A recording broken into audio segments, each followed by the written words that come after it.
গত বুধবার দিন একটা আপনার ঐচ্ছিক ছুটি গিয়েছে, বিশেষ করে শিক্ষা প্রতিষ্ঠান বন্ধ ছিল। আমি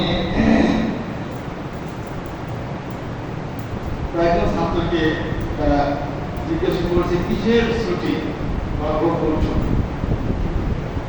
বলতে পারি আখিরি জাহাজ সন্তান,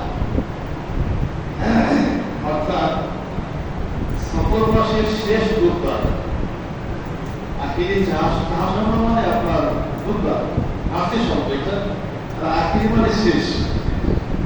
মিনিং করা হয়েছে যে সফর মাসের শেষ বুধবার।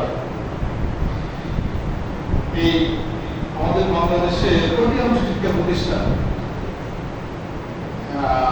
এই সফর মাসের শেষ বুধবারে ছুটি থাকে। আর ছুটিতে কি উপলক্ষে নোটিশ করা হয়, আখিরি জাহাজ সন্তান।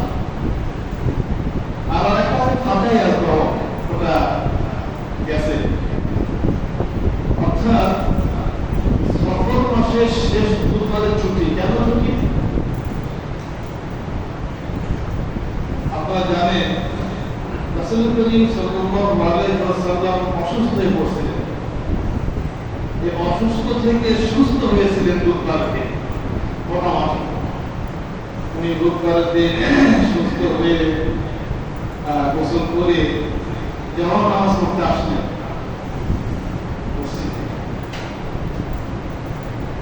সাহাবায়ে কেরাম খুব খুশি হয়েছিলেন। সাহাবায়ে কেরাম নবীকে সুস্থ হয়ে গিয়েছে,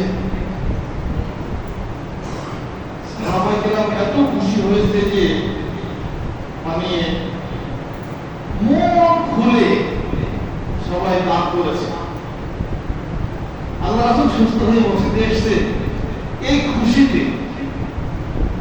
খুশিতে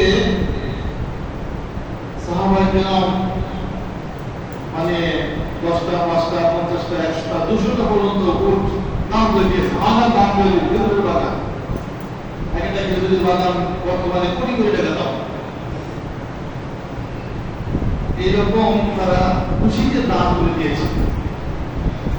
সেই জন্যই আমাদের এই মুসলিম দেশগুলো, অন্যান্য দেশে যেমন ইরানে এটা সরকারি রাষ্ট্রীয় ছুটি থাকে, বাধ্যতামূলক, আবশ্যিক। সৌদি আরবেও আছে। আমাদের বাংলাদেশ বা পাকিস্তান এগুলো হচ্ছে আপনার ঐচ্ছিক। এটা শিক্ষা প্রতিষ্ঠানগুলো বন্ধ রাখে, আলহামদুলিল্লাহ ভালো। কিন্তু যারা ছুটি ভোগ করছেন অধিকাংশ ভোগ করে না, এটা দুঃখ। আমরা নিজেরাও অনেকেই জানি না, প্রায় প্রত্যেক বছরই কথাগুলো সামনে আসে। রাসূল করিম সাল্লাল্লাহু আলাইহি ওয়াসাল্লাম সুস্থ হয়েছিলেন সফর মাসের শেষ বুধবারে। মোহতারাম হাজির, নবীজি মুহাম্মদ রাসূলুল্লাহ সাল্লাল্লাহু আলাইহি ওয়াসাল্লাম আমাদের জন্য পাগল, উম্মতের জন্য সামনে আসবে ইনশাআল্লাহ। এই যে রবিউল আউয়াল আসছে, সহজ হিসাব নিকাশ করে জাহান্নামে যায়, তো এই জায়গা থেকে বাঁচি। আর এত ভয়াবহ অবস্থা।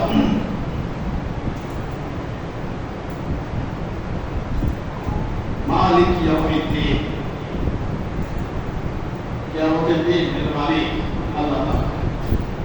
তো লোকেরা এরকম আল্লাহ তাআলার কাছে, আল্লাহ তাআলা খুব গম্ভীর, কেউ সাহস পাবে না।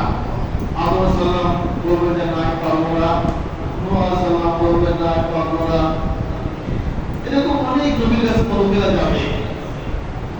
সর্বশেষ ঈসা আলাইহিস সালাম বললেন যে আমরা যদিও পারবো না, একমাত্র শেষ নবী মুহাম্মদ।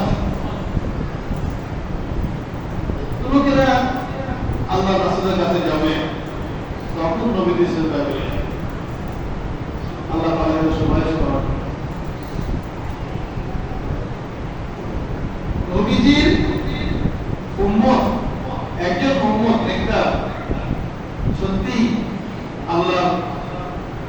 প্রতি অগাধ ইমান বিশ্বাস ছিল, নবীজিকে ভালোবেসেছে, এমন একটা উম্মত জান্নাতে না যাওয়া পর্যন্ত নবীজি যাবে না জান্নাত। তো সেই নবীজি মুহাম্মদ রাসূলুল্লাহ সাল্লাল্লাহু আলাইহি ওয়াসাল্লামের জীবনী ইতিহাস জানা দরকার আমাদের। আমি গত বছর বলছিলাম, আগের বছর বলছিলাম, আমাদের প্রত্যেকের ঘরে নবীজির একটি করে জীবনী থাকা দরকার। আপনার ঘরে কত বই, আমি অনেক জায়গায় যাই, অনেকে লাইব্রেরি দেখি, আমি খুঁজি যে এইখানে নবীজির জীবনী সিরাত গ্রন্থ কোন বই আছে, ছোট বাবু খুব কম পাওয়া যায়। অনেক বই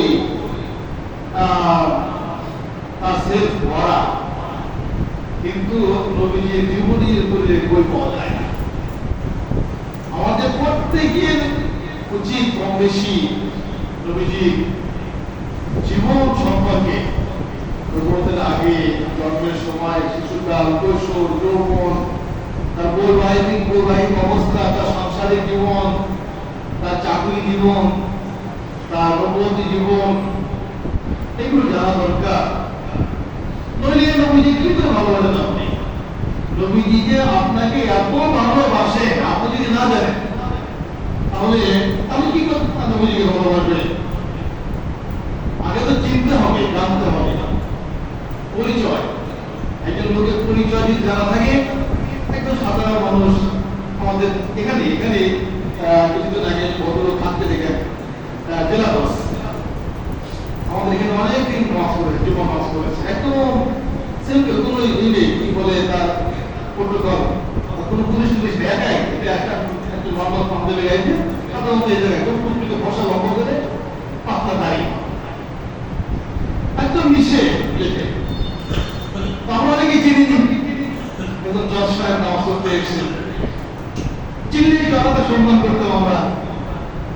তো আগে তো চিনতে হবে, জানতে হবে নবীজি যে আপনাকে এত ভালোবাসেন, আপনি যদি না জানেন। তো যাই হোক, জুম্মার দিন প্রায় বলি আপনারা কয় আলহামদুলিল্লাহ, নবীজির শানে বেশি করে দরুদ পাঠ করা। জুম্মার দিন অত্যন্ত ফজিলতময় একটা দিন। কয়েকদিন আগে বলছিলাম যে জুম্মার দিন, এই যে কয়টা দিন আল্লাহ তাআলা দিয়েছেন, এর মধ্যে উত্তম দিন।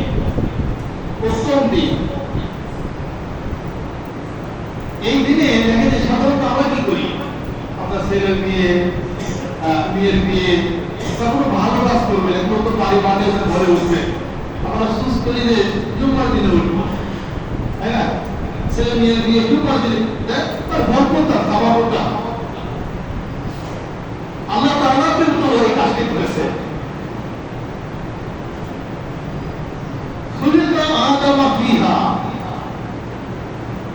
নবীজি বলেছেন সাল্লাল্লাহু আলাইহি সাল্লাম যে আদম আলাইহিস সালামকে সৃষ্টি করা হয়েছে জুম্মার দিনে।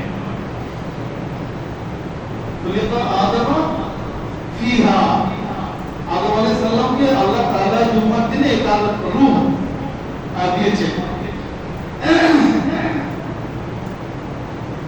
জুম্মার দিনে আদম আলাইহিস সালামকে আল্লাহ তাআলা জান্নাতে প্রবেশ করিয়েছেন।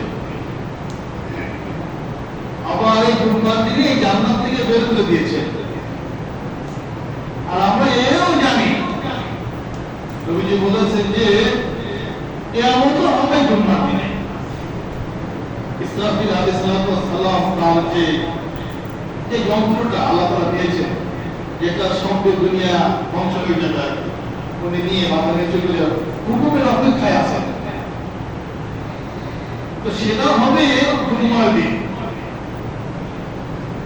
এই যে জুম্মার দিনে অধিক পরিমাণে দরুদ পাঠ করা নবীজির শানে, আমরা প্রায় শুনি, জানি, কিন্তু আপনি বুকে হাত দিয়ে আপনাকে জিজ্ঞাসা করেন যে কোন জুম্মার দিনে আপনি গুনে 100 বার দরুদ পাঠ করেছেন নবীজির শানে? নবীজি ভালোবাসেন, আপনি নবীকে ভালোবাসেন, এই আপনার আমার এই 50, 60, 70, 80 বছর বয়সে যেসব বন্ধুরা আপনি নিজে হিসাব করে দেন যে আমি ওই জুম্মার দিনে এতবার বলেছি, দেখেন আপনি পেয়ে যাবেন যে আপনি, অথচ রাসূল করিম সাল্লাল্লাহু আলাইহি ওয়াসাল্লাম বলেছেন যে জুম্মার দিনে বেশি পরিমাণ দরুদ পাঠ করুন। আমরা এই কাজটা করি না। জুম্মার দিনে বড় বড় নানান ব্যস্ততা বেড়ে যায়, নানান ব্যস্ততা, রিজিকের পিছনে এমন দৌড়ায়, আমরা রিজিক নিয়ে খুব চিন্তিত, খুব চিন্তিত, যার কারণে আরাম আয়েশ, সুখ আহ্লাদ সব ত্যাগ করে ফেলেছে। হ্যাঁ, চেষ্টা করতে হবে, শ্রম দিতে হবে, তার মানে এই নয় যে সব ভুলে গিয়ে। কেননা আমার আসার আগে, আপনার জন্মের অনেক আগে আপনার রিজিকের বন্দোবস্ত হয়েছে, তাই না ভাই? আল্লাহ তাআলা এক বন্টন দিয়ে রেখেছেন আপনার বাজেট। কথাটা বলছিলাম না যে আপনার একটা দানা থাকা অবস্থাতেও আপনি যাবেন না।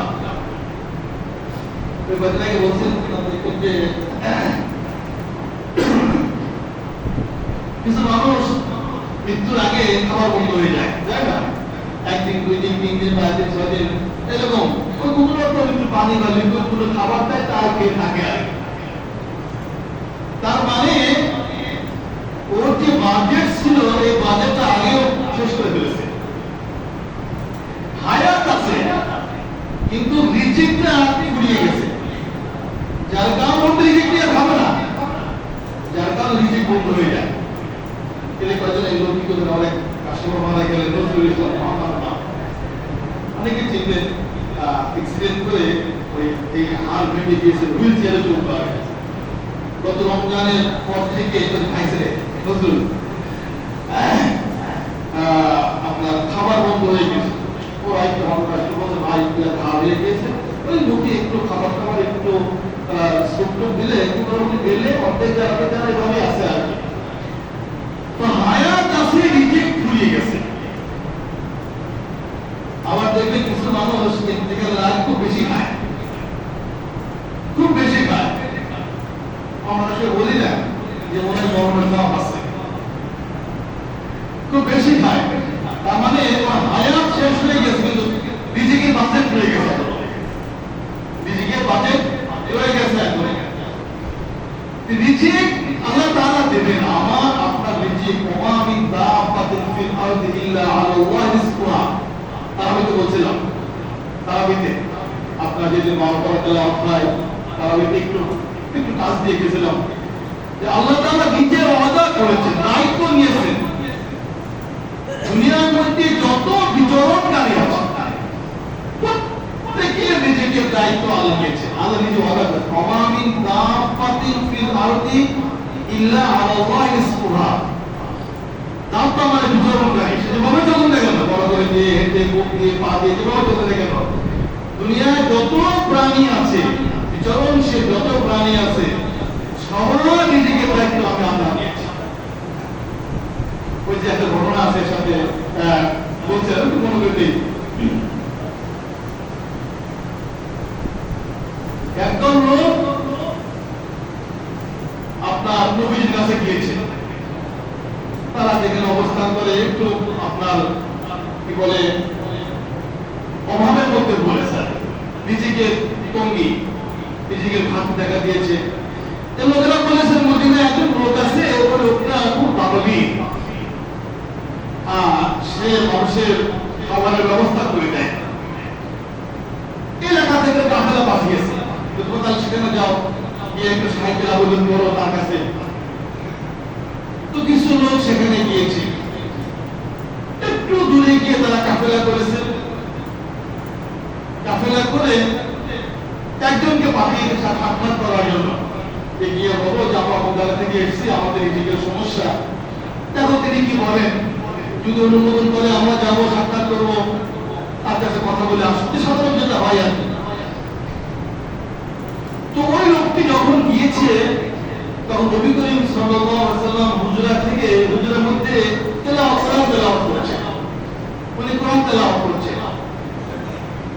তো যখন ওই ব্যক্তি এসে তখন নবীজি তেলাওয়াতে এই আয়াত চলে আসে, ওমা মিন দাব্বাতিন ফিল আরদি ইল্লা আলাল্লাহি ইসমুহা। এই আয়াত তেলাওয়াতে চলে আসে। ওই লোক মনে করছে যে উনি আমাকে বলছেন যে রিজিককে চিন্তা নেই, রিজিকের অবস্থা হয়ে গিয়েছে, এরকম সে বুঝেছে আর কি। চলে গিয়েছে, চলে গিয়ে লোকদেরকে বলছে যে চিন্তা নেই, রিজিকের অবস্থা হয়ে গিয়েছে। নবী জানেন না, কিন্তু লোকটা এসেছে জানেন না, উনি তেলাওয়াত করেছে। উনি গিয়ে কাফেলার লোকদেরকে এই হুকুম মানে খবর দিয়েছেন যে রিজিকের অবস্থা, খাওয়ার অবস্থা হয়ে গিয়েছে। খানিকক্ষণ পরে একদম আপনার খাঞ্চা ভরে বা কাপড়া ভরে একদম ভালো ভালো সুস্বাদু খাবার, আপনার ভুনা গোশ, রুটি, ফল ফ্রুট, এরকম আপনার এখন দিয়েছে, একজন দিয়ে চলে আসছে। তারা তৃপ্তি সহকারে খেয়েছে, তারা কোনো সাথে করতে পাঠিয়েছে, মোহাম্মদ সাল্লাল্লাহু আলাইহি ওয়াসাল্লাম পাঠিয়েছে। তারা খেয়েছে তৃপ্তি সহকারে, সবাই ক্ষুধার্ত মানুষ সবকে এসছে, সবাই তৃপ্তি সহকারে খেয়েছে। খাওয়ার পরে কিছু খাবার বেঁচে গিয়েছে।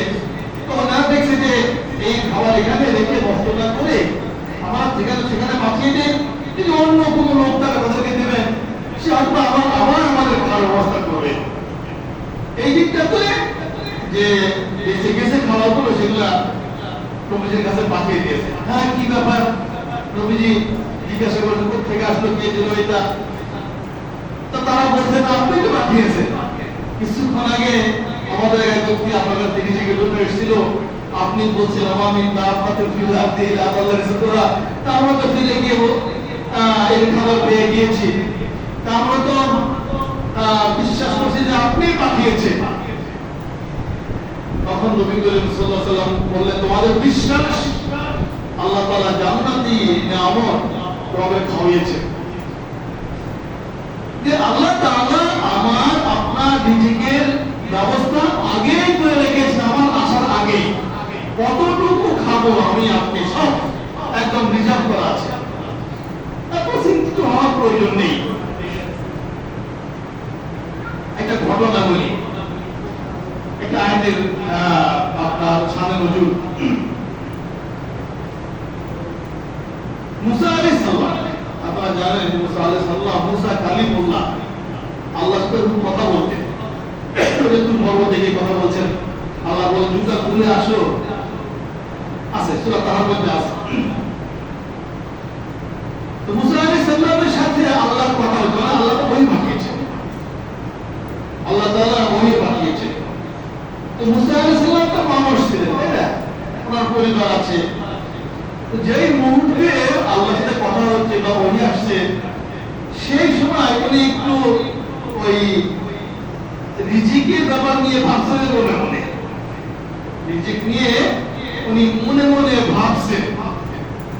অনেক সময় হয় না, এই যে আমি কথা বলছি, এই যে কোরআন হাদিস থেকে কিছু আলোচনা হচ্ছে, এখনো কিন্তু কিছু মানুষ মনে মনে কিছু ভাবছে, বাড়িতে বিরিয়ানি রান্না, কখন যাবো বিরিয়ানি খাবো, যখন আসছেন নাকি গ্রাম হয়েছে বিরিয়ানি রান্না আজ শুক্রবার, সাধারণত বাড়িতে ভালো খাবার দাবারগুলো হয়, অন্য দিনের তুলনায় শুক্রবারের দিন ভালো খাবার দাবার হয়, বা বড় একটা মাছ কিনেছে, মাছ ভাজি হচ্ছে, এই গ্রামটা নাকি এসছে, মনে মনে ভাবছেন যে কখন একটা বাজবে নামাজ শেষ হবে যে খাবো, এই মনে মনে কল্পনা হচ্ছে। এটা মন এরকম ভাবে, মন নানা কথা কয়।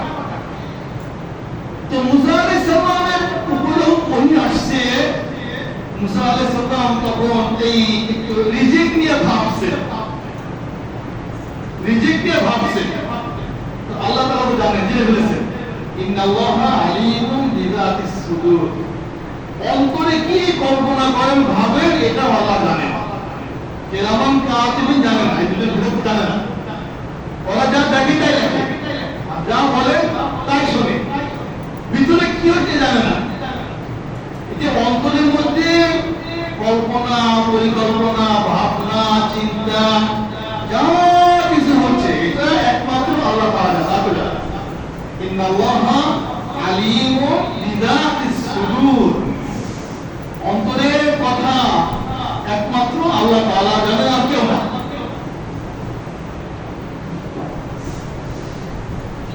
আল্লাহ তাআলা বুঝে ফেলেছেন যে মুসা এই মুহূর্তে আমি ওহী পাঠিয়েছি, এই মুহূর্তে ও রিজিক নিয়ে ভাবছে। তো আল্লাহ তাআলা বলছেন যে মুসা আপনার হাতে কি এটা, আপনারা জানেন মুসার হাতে লাঠি ছিল। সো তারা বলেছিল তারা শুরুতে খুব সুন্দর সুন্দর অচিন্তা করবেন, দেখবেন কি সুন্দর মন ভরে যাবে, কয়েকটা লাঠি আল্লাহ তাআলা দিয়েছিলেন অনেক কথা। এই লাঠি দিয়ে, ওই যে লাঠি দিয়ে উনি সাগরের জন্য পাতা কাটতেন, লাঠি ছেড়ে দিলে সাপ হয়ে যেত, লাঠিতে ওই যে ডেড সি মৃত সাগর, আঘাত করলে রাস্তা হয়ে গেল, আবার আঘাত করলে সাগর হয়ে গেল।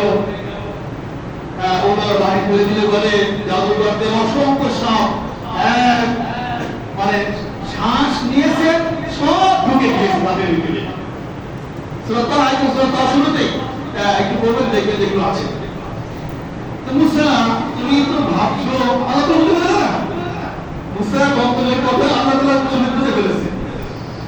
তো আপনার আল্লাহ তাআলা মুসা আলাইহিস সালামকে বললেন যে তুমি তোমার লাঠি দিয়ে একটা পাথর, পাশে একটা পাথর আছে, একটা বড় পাথর, আপনারা জানেন ইতিহাস, অবশ্যই ইতিহাস অনেকেই অনেক সময় শুনেছেন আপনারা। তুমি পাথর দিয়ে, এই লাঠি দিয়ে এই পাথরকে আঘাত করো। তো মুসা আলাইহিস সালাম আঘাত করেছেন, আঘাত করলে পাথরটি ফেটে গিয়েছে, দুভাগ হয়ে গেছে। তো এই পাথরের মধ্যে আরেকটা পাথর আলাদা আলাদা, আমাদের গায়ে একটা জামা আছে, গেঞ্জি আছে না, আমাদের সরকার গেঞ্জি আছে না, গেঞ্জি আছে, এরকম আলাদা জামা, একটা আলাদা গেঞ্জি আলাদা, আলাদা পায়জামা আলাদা, এই জামার উপরে এটা আলাদা। তো পাথরে আঘাত করেছে, পাথরটা ফেটে একটু ভাগ হয়ে গিয়েছে, ওর ভিতরে আর একটা আলাদা পাথর, খুব সুন্দর, খুব সুন্দর পাথর, সাদা পাথর। ওই যে আমাদের সিলেটে পাথর সব খেয়ে ফেলেছিল, আবার চুপিয়ে দিচ্ছে। তো আল্লাহ তাআলা বলতে আবার আঘাত করো, যেটা বের হয়েছে আল্লাহ বলেন আবার আঘাত করো, আবার আঘাত করেছে। ওর ভিতরে আরেকটা আলাদা হয়ে রয়েছে, তার ভিতরে যেটা বের হলো আর উপরে একটা তিনটা, আল্লাহ বলছেন ওটাকে আঘাত করো, ওটাকে ভিতরে যেটা তার 4 নম্বর হলো আগে, প্রথমে যেটা, তারপরে আঘাত করেছে। এই চতুর্থ নম্বর পাথরের মধ্যে ছোট্ট একটা ছিদ্র দেখা যাচ্ছে, দৃশ্যমান একদম ছোট। হাদিসে জানলা কথা বলা হয়েছে, আমি চামড়া, জানলা মানে একটা বালি তোমাকে 70 ভাগ করলে দেখা যাবে না খালি চোখে। অনেক সময় আপনার যদি গ্রামে বসবাস করেন দেখেছি, আর যদি দেখে থাকেন, আমি টিনের ঘরে যে টিনের বেড়া থাকে, টিনের বেড়া যদি ছোট্ট কোনো ছিদ্র থাকে, একটু ছিদ্র, টিনটা ফুটো হয়ে গেছে, ওই সূর্যের ওই ছিদ্র দিয়ে সূর্য যখন এক ধরনের সূর্যের আলো আসবে ঢোকে, ওই দিকে তাকালে মনে হয় চিকন, একদম খুব মানে তীক্ষ্ণ শ্বাস টাইপের মতো লাগে। ওর ভিতরে অসংখ্য কি যেন ধুলো বালি এরকম দেখা যায় না, এরকম আর কি, এমনি পরিষ্কার, কিন্তু ওই জায়গায় দেখা যাচ্ছে অসংখ্য ময়লা তুই বেড়াচ্ছে ওই ছিদ্র দিয়ে যে আপনার রোদ এসছে। এরকম ছোট্ট একটা ছিদ্র পাথরের মধ্যে, ওই পাথরের মধ্যে ছোট্ট একটা ছিদ্র। মুসা আলাইহিস সালামকে আল্লাহ বলেন ভালো করে খেয়াল করে পাথরের এই ছিদ্র দিকে। তো মুসা আলাইহিস সালাম দেখলেন যে ছোট্ট একটি পোকা, ছোট্ট একটি পোকা ওর রিজিক টেনে নিয়ে ওই ছিদ্র দিয়ে পাথরে ঢুকছে। সুবহানাল্লাহ, কি করে হয়? একটা বড় পাথর, তাহলে একটা পাথর, তাহলে একটা, তাহলে একটা, এই পাথরে একটা ছোট্ট ছিদ্র, এখান এই ছিদ্র দিয়ে এই ছোট্ট একটি পোকা তার রিজিক নিয়ে, খাবার নিয়ে ও বসে চলে যাচ্ছে, আর কি ওই পাথরের ভিতরে চলে যাচ্ছে। এবং এই পোকাটি আল্লাহ তাআলার সাথে কথা বলছে। মুসা আলাইহিস সালামের পোকার কথা শোনার যোগ্য করে দিয়েছে। যেমন সুলাইমান আলাইহিস সালাম বিভিন্ন পশুপাখির কথা শুনতেন, ওই যে হুদহুদ পাখি, আপনার আমি তার মধ্যে বলছিলাম রানী বিলকিস এর সাথে চিঠি লেনদেন হলো হুদহুদ পাখি নিয়ে, অনেক কথা। এই ছোট্ট পোকাটি এ আল্লাহ তাআলার সাথে কথা বলছে, আল্লাহ তাআলার প্রতি কৃতজ্ঞতা, আল্লাহ তাআলার বরত্ব প্রকাশ করছে। এই কথাগুলো মুসা আলাইহিস সালামের কান পর্যন্ত আল্লাহ পৌঁছে দিচ্ছে। আর মুসা সালাম বুঝতেছেন পোকা কি বলছে, সুবহানা মান ইয়ারানি, সুবহানা মান ইয়ারানি, বরত্ব তোমার, আল্লাহ তোমার বরত্ব, তোমার প্রশংসা, মান ইয়ারানি, যে তুমি আমাকে দেখছো। এই ছোট্ট পোকাটি বলতে সুবহানা মান ইয়ারানি, বরত্ব তোমার আল্লাহ, প্রশংসা তোমার, শুকরিয়া তোমার, তুমি আমাকে দেখছো। মান ইয়ারানি, যিনি আমাকে দেখছেন বা আল্লাহ আমাকে দেখছেন। ওয়াসমাউ কালামি, ওয়াসমাউ কালামি, এবং যিনি আমার কথা শুনছেন। আসমা সামিয়া, আসমা শুনছেন, কালামি আমার কথা, আমি যে বলছি এই কথা আল্লাহ শুনছেন। সুবহানা মান ইয়ারানি ওয়া ইয়াসমাউ কালামি, প্রশংসা, কৃতজ্ঞতা, বরত্ব তিনি, যিনি আমাকে দেখছেন এবং যিনি আমার কথা শুনছেন। ওয়া ইয়াসমাউ কালামি, আমার কথা শুনছেন। ওয়া ইউসিলু রিজকি, প্রশংসা করি আল্লাহ তাআলার, যিনি আমার রিজিক আমার কাছে পৌঁছে দিয়েছেন। সুবহানাল্লাহ। ওয়া ইউসিলু, পৌঁছে দিয়েছেন, রিজকি আমার রিজিক, আমার খাবার, আমার খাবার যিনি পৌঁছে দিয়েছেন। ওয়া ইয়াকুরুনি, যিনি আমাকে স্মরণ রেখেছেন। এত মাখলুকাত, এত মাখলুকাত, স্থলে জলে জঙ্গলে উপরে নিচে, কত মাখলুকাত, এত মাখলুকাতের মধ্যে আমি ছোট্ট একটি মাখলুক। ওয়া ইয়াকুরুনি, আমাকে উনি স্মরণ করছেন। ওয়া ইয়ানসানি, আমাকে ভুলে যাননি, আমাকে ভুলে যাননি। সুবহানা মান ইয়ারানি ওয়া ইয়াসমাউ কালামি ওয়া ইউরসিলু রিজকি ওয়া ইয়াযকুরুনি ওয়া লা ইয়ানসানি। প্রশংসা ওই আল্লাহ যিনি আমাকে দেখছেন, প্রশংসা ওই আল্লাহ যিনি আমার কথা শুনছেন, প্রশংসা ওই আল্লাহ যিনি আমাকে রিজিক দিয়েছেন, প্রশংসা ওই আল্লাহ যিনি আমাকে স্মরণ করছেন, প্রশংসা ওই আল্লাহ যিনি আমাকে ভুলে যাননি। চারটা পাথরের মধ্যে ছোট্ট একটি পোকা, ওর রিজিকের দরকার আল্লাহ তাআলা দিয়েছেন। এই পাথরের মধ্যে পাথর, তার মধ্যে পাথর, তার মধ্যে পাথর, তার মধ্যে ছোট্ট একটি পোকা, ওর রিজিকের ব্যবস্থা যদি আল্লাহ তাআলা করেন, আর আপনি আশরাফুল মাখলুকাত, সৃষ্টির সেরা জীব,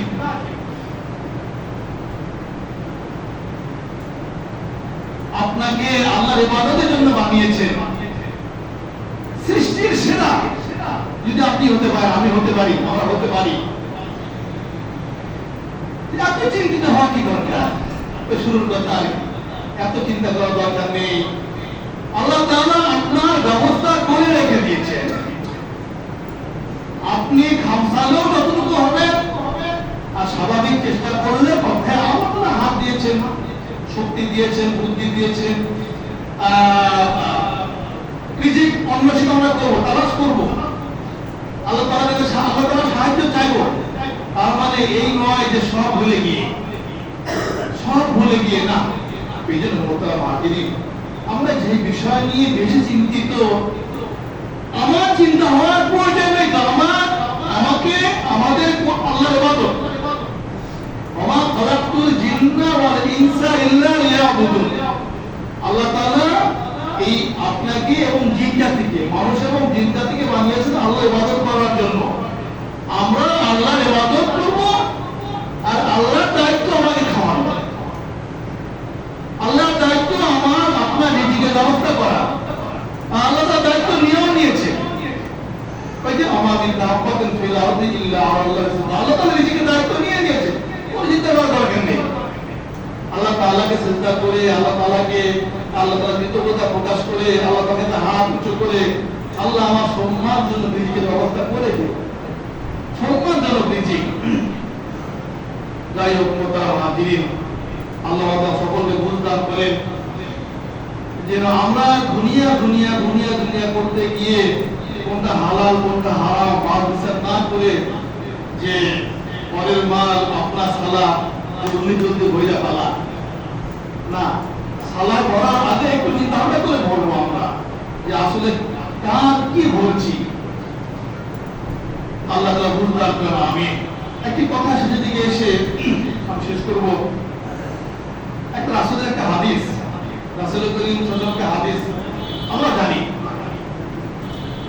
মাল্লাম আরহাম সাগীরানা ওয়ালা ইয়াকি কাবীরানা ফালাইসা মিন্না। আল্লাহ রাসূল একটু ধমক দিয়ে বলেছেন যে মাল্লাম আরহাম সাগীরানা, যে ছোটকে ভালোবাসে না, ছোটকে ভালোবাসে না, ওয়ালা ইয়াকি কাবীরানা, আর বড়কেও সম্মান করে না, শ্রদ্ধা করে না, ফালাইসা মিন্না ওয়া উম্মত না। নবীজি বলছেন যে ও আমার উম্মত না। একজন ছাত্র শুধু বেয়াদবি করে, বেয়াদবি করে, বেয়াদবি করে, বেয়াদবি করতে করতে বেয়াদবের সর্বশেষ পর্যায়ে চলে গিয়েছে।